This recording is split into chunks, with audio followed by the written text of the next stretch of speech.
నాకు మొన్నే పెద్ద మంచి ఫంక్షన్ అయింది. నాకు కూడా. మీరేం చేస్తూ ఉంటారు? నేను వెంకీ కామెడీ సీన్స్ చూస్తుంటానండి. మరి మీరు? అదృష్. ఇది మీకు ఎన్నో పెళ్లి చూపులు? 9, 9th. మరి ఇంతకుముందు ఏమైనా? చంపేశాను వాళ్ళని. నో అని చెప్పారు. మనం పిల్లల్ని ఎంతమంది కందాం? మనమా ఈసారి ఒక 6 కానీ చేద్దాం. 4 ఎక్స్ట్రా అవ్వాలా? అయ్యో మొన్నే 7 సీటర్ కొన్నాను నేను. ఖాళీ అయిపోద్ది కారు లేకపోతే. అంటే ఇప్పుడు మీ కారు కోసం నా డిక్కి మీరు కట్నం తీసుకుంటారా? సిగ్గు లేకుండా. ఇప్పుడు మీ నాన్న అయ్యో ఆడపిల్లల్ని ఎందుకురా కన్నాను ఓ అనుకోపోతే ఎలా?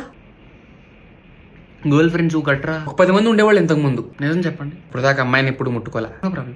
ఇప్పుడు మన ఇద్దరం జీవించడానికి ఇప్పుడు ఆదాయం ఇప్పుడు మన ఇద్దరం భార్య భర్తలు ఏం చేద్దామండి? మన ఇద్దరం ఇప్పుడు వెంకీ కామెడీ సీన్స్ చూద్దామండి.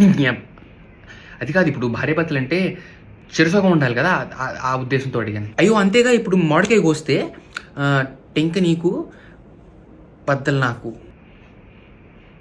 మీరు సిగ్గు చిరంజీవిలా పడుతున్నారు సార్. తోడ బాలకృష్ణలాగా కొడతాను. ఎవరిది?